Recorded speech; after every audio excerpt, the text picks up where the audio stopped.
आणि गणिताचा पाया पक्का नाहीये का? तर आजचा व्हिडिओ तुमच्यासाठी। आज आपण पहिला टॉपिक या ठिकाणी घेऊन आलेलो आहे संख्या आणि संख्यांचे प्रकार। या ठिकाणी बघा, या सर्व प्रकारच्या संख्या आणि त्यांचे प्रकार जे आहेत ते या ठिकाणी आपण बघणार आहे, त्यामुळे व्हिडिओ शेवटपर्यंत बघा। आणि व्हिडिओ आवडला तर व्हिडिओला लाईक, शेअर आणि कमेंट करायला विसरू नका। आणि त्याचप्रमाणे जर चॅनलवर नवीन आणि पहिल्यांदाच असाल तर चॅनलला नक्की सबस्क्राइब करून बेल आयकॉन दाबा। पहिला आपला संख्याचा प्रकार आहे नैसर्गिक संख्या। आता नैसर्गिक संख्या म्हणजे काय? ज्या संख्या आपल्याला मोजता येतात अशा सर्व संख्यांना आपण नैसर्गिक संख्या असं म्हणतो। आता नैसर्गिक संख्यांची सुरुवात कुठपासून होते? तर पहिली नैसर्गिक संख्या आहे आपली 1, नंतर 2, नंतर 3, 4, 5 आणि डॉट डॉट डॉट अशा अनंत संख्या आहेत, त्यांना आपण काय म्हणणार आहे? तर नैसर्गिक संख्या असं आपण म्हणतो। बरोबर आहे? हे होतं आपलं पहिली। ठीक आहे। दुसरं आहे आपले पूर्ण संख्या। आता ज्या नैसर्गिक संख्या कुठून सुरुवात होतात? तर 0, 1, 2, 3 पासून सुरुवात होतात। तर पूर्ण संख्या या शून्यापासून सुरुवात होतात, म्हणजे 0, 1, 2, 3, 4 डॉट डॉट डॉट। आणि इथं सुद्धा शेवटची संख्या आपल्याला माहिती नाहीये, म्हणजे अनंत संख्या आहेत पूर्ण संख्या सुद्धा। ठीक आहे। या ठिकाणी आपण प्रत्येक संख्येची डेफिनेशन आणि एक उदाहरण सुद्धा या ठिकाणी बघणार आहे। आणि आता तिसरं जे आहे ते आहे आपलं पूर्णांक संख्या। आता पूर्णांक संख्या म्हणजे काय? तर तुम्ही संख्या रेषा बघितली असेल। संख्या रेषेवर काय असतं बघा? तर मध्ये जे असतो तो 0 असतो। बरोबर आहे? आणि या साईडला असतात त्या धन संख्या असतात। बरोबर आहे? आणि इकडं डॉट डॉट, इकडे सुद्धा काय असतं? -1, -2, -3, -4। म्हणजेच पूर्णांक संख्या लिहिताना आपण बघा डॉट डॉट डॉट -4, -3, -2, -1, 0, 1, 2, 3, 4, 5 आणि डॉट डॉट डॉट। म्हणजेच ऋण पूर्णांक संख्या अनंत आहेत, धन पूर्णांक संख्या सुद्धा अनंत आहेत। बरोबर आहे? आता यामध्ये पहिला प्रकार आहे आपला धन पूर्णांक संख्या। म्हणजेच शून्याच्या या नंतरच्या ज्या सर्व संख्या आहेत ज्याला धन चिन्ह आहे, म्हणजेच काय बघा? तर 1, 2, 3, 4, 5, 6 डॉट डॉट डॉट, कारण पुढची संख्या अनंत आहे। बरोबर आहे? या सर्व संख्या आहेत त्याला आपण धन पूर्णांक संख्या म्हणतो। आणि ऋण पूर्णांक संख्या म्हणजेच कोणत्या? तर -1, -2, -3, -4 आणि डॉट डॉट डॉट सगळे असणार आहेत। आता तुम्हाला असा प्रश्न पडला असेल की 0 हा कशामध्ये येतो? धन मध्ये येतो की ऋण मध्ये येतो? 0 ही धन पूर्णांकही नाही आणि ऋण पूर्णांकही नाही। ठीक आहे। बघूया पुढचा प्रकार। आता पुढचा जो प्रकार आहे तो आहे आपला समसंख्या। आता समसंख्या म्हणजे काय? तर ज्या संख्येला 2 नी निशेष भाग जातो। बरोबर आहे? किंवा ज्या संख्येच्या एकक स्थानी काय असतो? 0, 2, 4, 6, 8 यापैकी एक कोणताही अंक असेल तर त्याला 2 नी भाग जातो। बरोबर आहे? आणि यापैकी कोणताही एक अंक असेल तरीही तुम्ही डायरेक्टली सांगू शकता की ती समसंख्या आहे। आता उदाहरणच बघायचं गेलं तर 24 असणार आहे, 608 किंवा 4 अंकी असू दे, 5 अंकी संख्या असू दे, तर तुम्ही फक्त काय करणार आहे? एकक स्थानची जी संख्या आहे ती फक्त चेक करणार आहे, जेणेकरून तुम्हाला लगेच लक्षात येईल की ती समसंख्या आहे की नाही। ठीक आहे। आता विषम संख्या। विषम संख्या ही समसंख्येच्या विरुद्ध। म्हणजेच कसं? तर ज्या संख्येला 2 नी निशेष भाग जात नाही अशा सर्व संख्यांना आपण काय म्हणणार आहे? विषम संख्या म्हणणार आहे। आता विषम संख्यांच्या एकक स्थानी कुठले अंक येतात बघा? तर 1, 3, 5, 7 आणि 9 यापैकी कोणताही एक अंक जर एकक स्थानी येत असेल तर, जसं की बघा 39 असू दे किंवा 507 असू दे किंवा 1103 असू दे, एकक स्थानी 3, 7, 9 या संख्या आल्या, म्हणजेच या सर्व संख्या या काय आहेत? तर विषम संख्या आहेत। ठीक आहे। जाऊया आता पुढच्या संख्यांकडे। आताच आपण काय बघितलं? विषम संख्या। बरोबर आहे? आता बघूया मूळ संख्या म्हणजे काय। तर आता मूळ संख्या म्हणजे काय असतं बघा? ज्या संख्येला फक्त 1 नी भाग जातो किंवा त्या संख्येचे अवयव पडताना तीच संख्या किंवा 1 हे जर अवयव असतील तर त्या संख्येला आपण मूळ संख्या असं म्हणतो। किंवा दुसऱ्या भाषेत म्हणायचं गेलं तर ती संख्या कोणत्याही पाड्यात येत नाही अशी संख्या म्हणजेच काय असते? मूळ संख्या असते। ठीक आहे। आता 1 ते 10 पर्यंतच्या ज्या संख्या आहेत त्यातील मूळ संख्या कोणत्या आहेत? तर पहिली संख्या 2 असती, नंतर 3, नंतर 5, नंतर 7। ठीक आहे। 9 ही मूळ संख्या नाही. का? कारण 3च्या पाड्यात 9 येते, म्हणजे 3 त्रिक 9, 3 गुणिले 3 हे त्याचे अवयव पडतात. जसं की आता या ठिकाणी बघा, 3 ला कोणत्याच पाड्यात आहे का? नाही. 5 कोणत्या पाड्यात आहे का? नाहीये. 7 आहे का? नाही. आता ह्याच्या पुढच्या मूळ संख्या पकडल्या तर इथे बघा 11, 13, नंतर काय असणार आहे? 17 असणार आहे, 19 असणार आहे, त्याच्यानंतर 23 असणार आहे. अशा सगळ्या संख्या तुम्ही या ठिकाणी लिहू शकता. ठीक आहे. आता तुम्हाला असा प्रश्न पडला असेल की एक ही संख्या मूळ आहे का? तर एक ही संख्या मूळ नाही आणि संयुक्त सुद्धा नाही. म्हणजे एक हे मूळ पण नाहीये आणि संयुक्त संख्या सुद्धा नाही. आता तुम्ही म्हणाल दोन ही संख्या तर समसंख्या आहे, पण 2 या संख्येला आपण सममूळ संख्या असं म्हणतो. फक्त सममूळ असणारी जी संख्या आहे ती काय आहे? फक्त एकच संख्या आहे आणि ती आहे 2. ही गोष्ट लक्षात ठेवा, कारण स्पर्धा परीक्षेला अशा पद्धतीचे प्रश्न तुम्हाला विचारले जाऊ शकतात. ठीक आहे. आता त्याच नंतर बघा की पुढचा जो पॉइंट आहे तो आहे आपला जोड मूळ संख्या. आता जोड मूळ संख्या म्हणजे काय? तर त्याच्या आधी आपण काय बघूया, संयुक्त संख्या म्हणजे काय. तर संयुक्त संख्या म्हणजे काय? तर ज्या संख्येला कोणत्याही संख्येने भाग जातो किंवा पाढ्यातल्या संख्या असतील तर त्याला आपण काय म्हणणार आहे? संयुक्त संख्या म्हणणार आहे. जसं की बघा या ठिकाणी 4 असणार आहे, 6 असणार आहे, 8 असणार आहे, 10 असणार आहे, 12 असणार आहे, 9 राहिले, 9 असणार आहे. बरोबर आहे. तर बघा 2च्या पाड्यात 4 येतं, 2 आणि 3च्या पाड्यात 6 येतं, 4 2च्या पाड्यात 8 येतं, त्याच्यानंतर 9 3च्या पाड्यात येतं. म्हणजे या पाड्यात येणाऱ्या ज्या संख्या असतात त्यालाच आपण काय म्हणतो? संयुक्त संख्या म्हणतो.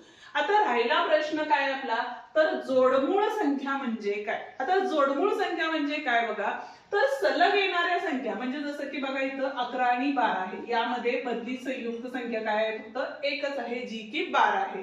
म्हणजे त्या दोन संख्यामध्ये 2चा फरक येत असेल तर त्याला आपण काय म्हणणार आहे? जोडमूळ संख्या असं म्हणणार आहे. त्याच पद्धतीने 5 आणि 7 सुद्धा काय आहे? जोडमूळ संख्या आहे. त्याच्यानंतर 3 आणि 5 सुद्धा जोडमूळ संख्या आहे, पण 2 आणि 3 जोडमूळ संख्या आहे का? नाही, कारण यामध्ये कोणतीही एक संख्या नाही. एक संख्या म्हणण्यापेक्षा एक संयुक्त संख्या असते जोडमूळ संख्यामध्ये. ठीक आहे. त्याच पद्धतीनं तुम्ही मला कमेंट मध्ये सांगा की जोडमूळ संख्येची एक पेयर. ठीक आहे. जाऊया आता पुढच्या संख्येकडे. आता पुढची जी संख्या आहे ती आहे आपली सहमूळ संख्या. आता सहमूळ संख्या म्हणजे काय बघा, तर ज्या वेळेला आपल्याला 2 संख्या दिल्या जातील, जर बघा 4 आणि 7, याचे जर अवयव पाडले तर इथे किती असणार आहे? 2 गुणिले 2 आणि 1 हा सर्वांचाच अवयव असतो. बरोबर आहे. त्याच पद्धतीने 7 हा कशाचाच अवयव नाहीये, त्यामुळे इथे काय झाले बघा, 1 गुणिले 7 आले.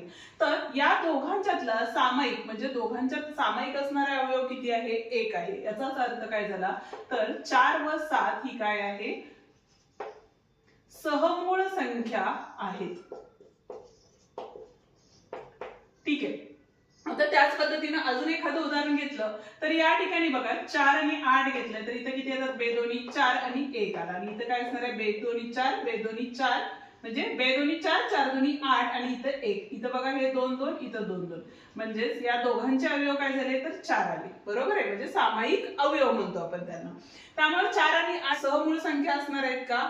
तर नाही. तर सहमूळ संख्या कोणत्या असणार आहेत?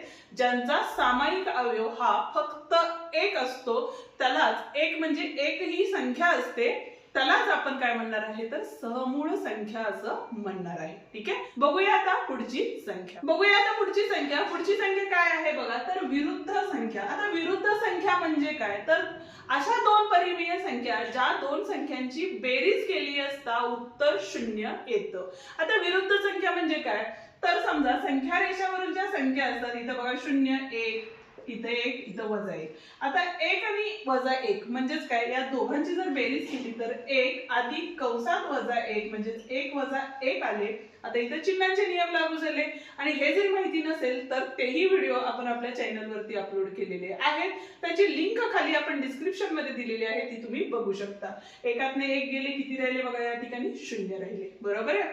म्हणजे काय झालं, तर 1 ची विरुद्ध संख्या ही काय असणार आहे? वजा 1 असणार आहे. आणि वजा 1 ची विरुद्ध संख्या ही काय असणार आहे? 1 असणार आहे. त्याच पद्धतीनं वजा 5 असेल तर त्याची विरुद्ध संख्या ही काय असणार आहे, धन 5 असणार आहे. आणि धन 5 असेल तर त्याची विरुद्ध संख्या ही काय असते, वजा 5 असते. त्याप्रमाणे तुम्ही मला सांगा वजा 17 ची विरुद्ध संख्या काय असेल. ठीक आहे, बघूया आता पुढची संख्या कोणती. पुढची संख्या आहे आपली गुणाकार व्यस्त संख्या. आता जसं की विरुद्ध संख्यामध्ये काय होतं तर दोन संख्यांची बेरीज केली असता उत्तर हे काय होतं, आपलं 0 मिळत होतं. त्याच पद्धतीनं गुणाकार व्यस्त मध्ये जर दोन संख्यांचा गुणाकार केला असता आपल्याला उत्तर 1 मिळायला हवं. किती मिळायला हवं, 1 मिळायला हवं. आता म्हणजेच कोणती संख्या असणार आहे गुणाकार व्यस्तची, तर या ठिकाणी बघा 5 चा गुणाकार व्यस्त हा काय असतो, 1/5 असतो. का तर या ठिकाणी बघा 5 गुणिले 1/5 केले तर अंशातले 5 आणि छेदातले 5 निघून जातात. उत्तर किती मिळतं, 1 मिळतं. ठीक आहे, त्याच पद्धतीनं अंश आणि छेदातली संख्या घेतली 2/5 घेतले तर याचा जो गुणाकार व्यस्त असणार आहे तो किती असणार आहे, 5/2 असणार आहे. म्हणजेच 2/5 गुणिले किती असणार आहे, 5/2 केले तर 5 ला 5 गेले, 2 ला 2 गेले तर 1 असतं. त्यामुळे गुणाकार केला तर उत्तर किती मिळणार आहे आपल्याला, 1 हे उत्तर मिळणार आहे. ठीक आहे, आता पुढची संख्या आहे आपली परिमेय संख्या. आता परिमेय संख्या म्हणजे काय, ज्या वेळेला एखाद्या संख्येला म्हणजे जर समजा p आणि q मध्ये घेतलं, p या संख्येला q ने भागले जे गुणोत्तर आपल्याला मिळणार आहे त्या गुणोत्तरालाच आपण काय म्हणणार आहे तर परिमेय संख्या म्हणणार आहे. आणि पण त्यासाठी एक अट अशी आहे की q हा 0 नसला पाहिजे. म्हणजे जी छेदातली संख्या आहे ती 0 नसली पाहिजे.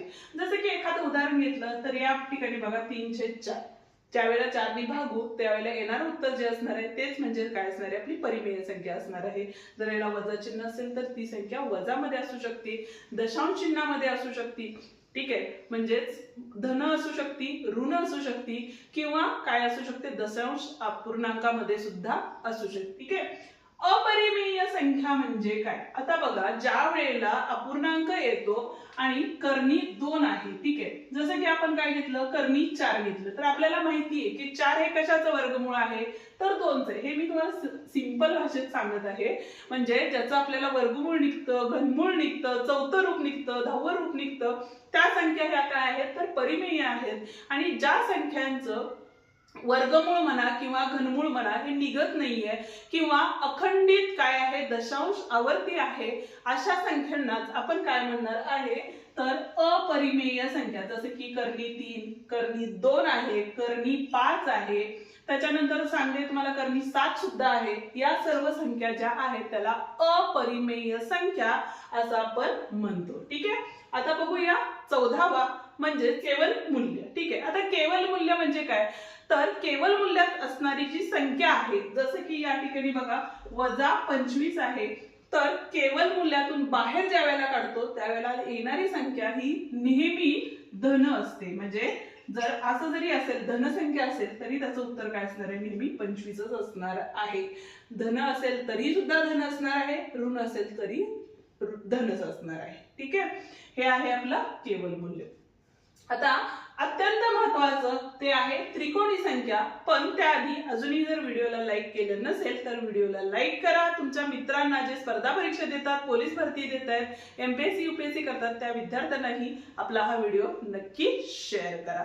जाऊया पुढच्या संख्येकडे. पुढची आणि महत्वाची संख्या आहे आपली त्रिकोणी संख्या. आता त्रिकोणी संख्या म्हणजे काय, ज्या क्रमागत येणाऱ्या दोन संख्यांची निमपट असती त्यालाच आपण काय म्हणतो त्रिकोणी संख्या म्हणतो. जसं की बघा पहिली संख्या 1 घेतली तर त्याच्यानंतर लगेच येणारी संख्या कुठली आहे 2. निमपट म्हणजे काय, त्याला भागिले 2 केले तर इथं बघा 2 ला 2 गेले, राहिले काय 1. 1 ही काय असणार आहे आपली त्रिकोणी संख्या असणार आहे. त्याच्यानंतर आपण असंही देऊ शकतो बघा 15 गुणिले 16 भागिले 2 केलं तर इथं बघा बेक के बेक 8 16, 15 8 किती होतात तर 20 होतात. त्यामुळे इथं आले 120 आलेले आहेत. ठीक आहे, ओके.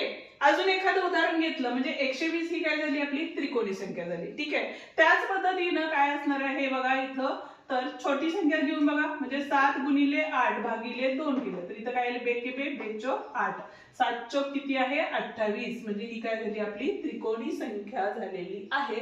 आणि यावरती आपण आपल्या चॅनल वरती व्हिडिओ बनवलेला आहे, तो सुद्धा डिटेल मध्ये तो तुम्ही बघू शकता, त्याची लिंक आपण डिस्क्रिप्शन मध्ये दिलेली आहे. आता राहिली आपली वास्तव संख्या. वास्तव संख्या म्हणजेच काय, तर अपरिमेय आणि परिमेय संख्या एकत्र करून ज्या संख्या मिळतात आपल्याला त्यालाच आपण काय म्हणणार आहे, तर वास्तव संख्या असं म्हणणार आहे. ठीक आहे, या ठिकाणी आपला हा व्हिडिओ संपतो. उद्याच्या भागात याच्यावर आधारित जी गणित आहेत ती आपण सुरुवात करणार आहे. त्यामुळे अजूनही तुम्ही चॅनलला सबस्क्राईब केलं नसेल तर चॅनलला सबस्क्राईब करा, बेल आयकॉन दाबा, तुमच्या मित्रांना आपले व्हिडिओ नक्की शेअर करा आणि हाईप अजूनही दिलं नसेल तर हाईप द्या आणि कमेंट करून नक्की सांगा की आपले व्हिडिओ तुम्हाला कसे वाटतात. धन्यवाद.